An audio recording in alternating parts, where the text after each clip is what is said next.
Check out these recommended prevention strategies to make things safer right now. Get up to date on all recommended COVID-19 vaccine and booster doses. Help improve indoor air quality by increasing ventilation or using HEPA filters. Find out what is being done to improve indoor air in places where you spend time.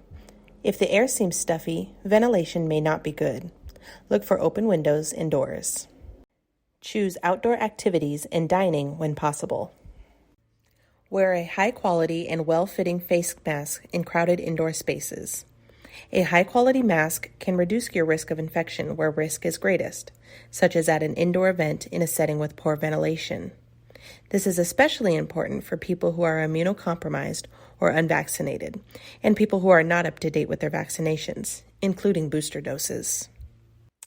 Consider testing before indoor group gatherings, especially if high-risk people are present. Test and isolate if symptoms develop or you've been exposed to someone with COVID-19.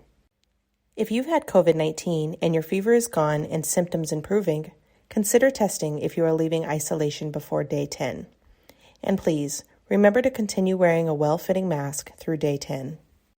For more information, go to kingcounty.gov/COVID.